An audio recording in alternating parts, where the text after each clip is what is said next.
To my new blog. તો આજે હું તમને રોયલ સ્વીટ એટલે કે કાજુ બાઇટ્સ, કાજુ પિસ્તા બાઇટ્સની રેસીપી આપવાની છું. તો એની માટે મેં અહીંયા આગળ આ 5 કિલો કાજુ લઈ લીધા છે. મારી પાસે વેઇંગ મશીન છે એટલે મેં 300 ગ્રામ સાકર લઈ લીધું છે. 2 થી 3 ટેબલ સ્પૂન જેટલું ગુલકંદ લઈ લીધું છે, જે હું પાનવાળાની દુકાનેથી લઈ આવી છું. અડધું જેટલું, અત્યારે મેં 3/4 જેટલું લીંબુ લીધું, પણ આમાં અડધું લીંબુનો યુઝ કરીશ. આપણે મિશ્રીમાં જો આપણે આ સ્પેશિયલી રક્ષાબંધન માટે છે. આ ડ્રાય પેટલ્સ છે ગુલાબની, આ બદામની કતરણ છે, આ ઘી છે, ઘી 1/3 કપ જેટલું લીધું છે મેં. બધું જ મેં મેઝરમેન્ટથી જ લીધું છે. અને આ પિસ્તા છે જેને મેં કાપી લીધા છે. અને હવે સૌ પ્રથમ થોડુંક એમાંથી ઘી મૂકી અને પિસ્તા અને બદામને હું શેકી લઈશ. અને આનો કાજુનો પલ્સ મોડ પર રાખી અને પાવડર બનાવી લઈશ. તો તમે જોઈ શકો છો કે આપણે મેં અહીં આગળ ઘી મૂકી દીધું છે અને હું હવે કાજુનો ભૂક્કો બનાવી લઈશ. અને આ ઘી ગરમ થશે એટલે થોડાક ઉપર ગાર્નિશિંગ માટે રાખીશ. અને આ મેં થોડુંક પધરાવા માટે રોઝ એસેન્સ લઈ લીધું છે, રોઝ પિંક.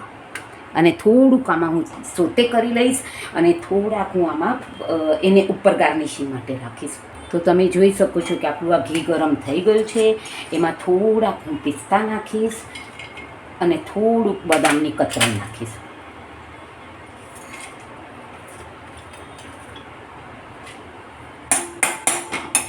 અને ધીમા તાપે જ આપણે એને સોતે કરી લઈશું. તમે જોઈ શકો છો કે મારો કાજુનો ભૂક્કો પણ થઈ ગયો છે અને આપણે આ પણ એકદમ ફાઇન કડક થઈ ગયું છે. તો હવે આપણે એને કાઢી લઈશું.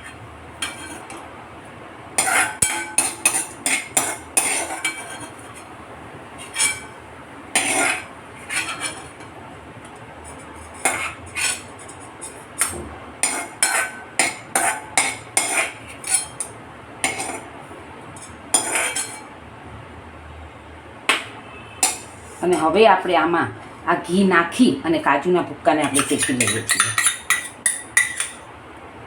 તમે જોઈ શકો છો કે આપણું ઘી ગરમ થઈ ગયું છે. આપણો આ કાજુનો પણ પલ્સ મોડ પર રાખી અને એનો પાવડર પણ બનાવી લીધો છે. હવે આમાં સાવ ધીમા તાપે હું એને શેકી લઈશ. તમે જોઈ શકો છો કે આપણો ધીમા તાપે આ કાજુનો ભૂક્કો શેકાઈ રહ્યો છે. એને હું 5 થી 7 મિનિટ માટે હું એને શેકી લઈશ. તો તમે જોઈ શકો છો કે હવે આપણું આ શેકાઈ ગયું છે 5 થી 7 મિનિટ માટે. પછી જે આપણે ઘીમાં સોતે કરેલા એ મેં બદામ અને પિસ્તા પધરાવી દીધા છે. પછી હવે હું એમાં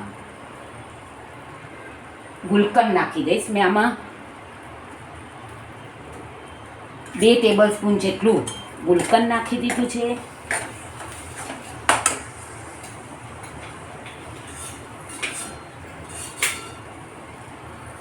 મેં આ રોઝ પેટલ્સ પણ નાખી દઉં છું.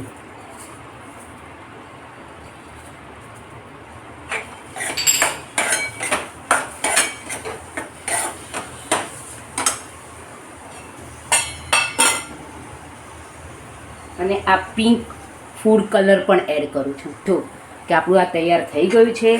હવે હું ચાસણી કરી લઈશ.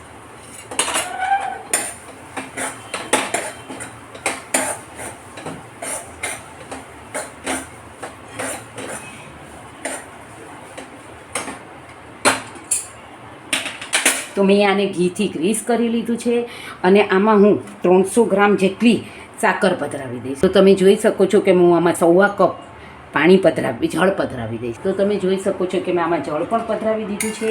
હવે સ્લો ટુ મીડિયમ ગેસ ઉપર હું એને એકદમ 20 થી 25 મિનિટ માટે એને ચાસણીને થવા દઈશ.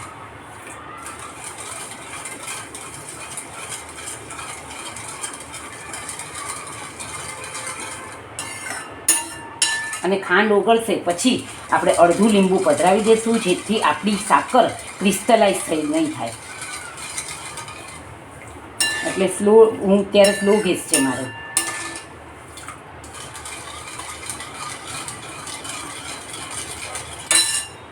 તો તમે જોઈ શકો છો કે આપણું આપણે મિશ્રી આમાં ઓગળી ગઈ છે.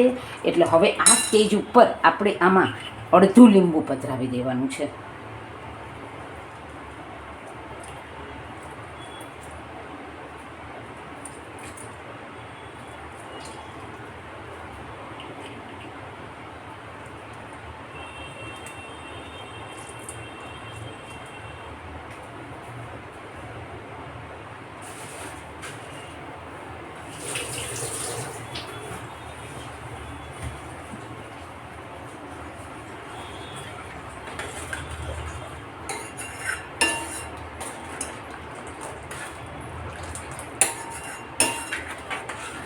હવે આને આપણે સ્લો ટુ મીડિયમ ગેસ ઉપર થવા દઈશું 25 મિનિટ માટે. તો આપણે આવી જ રીતે મેં સાવ ધીમો ગેસ રાખ્યો છે, તમે સ્લો ટુ મીડિયમ ગેસ ઉપર પણ રાખી શકો છો.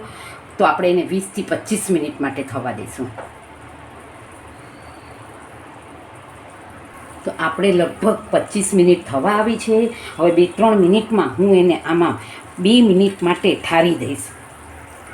ઓલમોસ્ટ આપણી ચાસણી તૈયાર થઈ ગઈ છે અને હું એને 2 જ મિનિટ માટે એને આમાં ઠારી દઈશ. અને મેં આ જે આપણે આજે તૈયાર રાખેલું એને પણ થોડુંક ગરમ કરી લીધું છે, જેથી આપણું સરસ થઈ જાય. તો તમે જોઈ શકો છો કે આપણો બહુ જ સરસ કલર આવી ગયો છે. હવે હું એને 2 મિનિટ માટે આમાં ઠરવા દઈશ. તો તમે જોઈ શકો છો કે આપણી આ ચાસણીને હવે હું નહીં હલાવું અને હવે હું આમાં 2 મિનિટ માટે જ ઠારી દઈશ.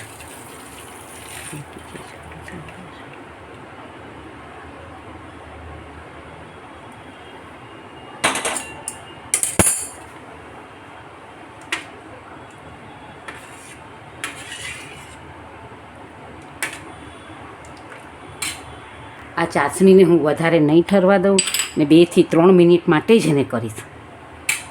મેં આખી રેસીપી ઘડિયાળના ટાઈમ પ્રમાણે જ કર્યું છે.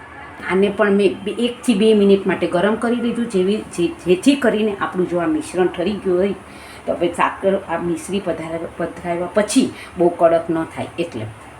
તો આપણું આ ચાસણીને 2 મિનિટ થઈ ગઈ છે. હવે હું આમાં પધરાવી દઈશ. તો તમે જોઈ શકો છો કે મેં આમાં પધરાવી દીધું છે. હવે હું એને એક સરખું હલાવીશ.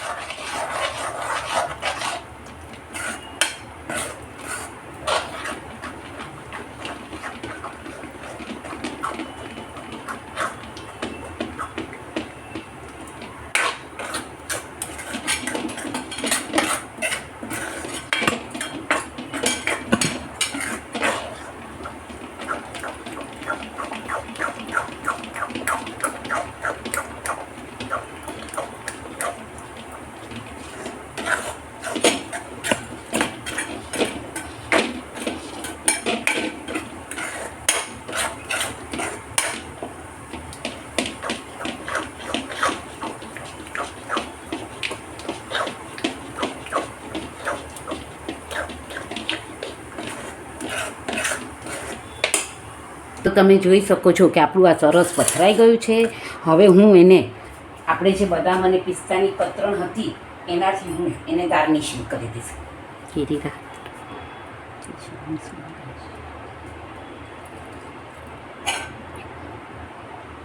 અને હવે હું એને ઠરવા દઈશ. ઠરી જશે પછી એના પીસીસ કરીને તમને દેખાડીશ.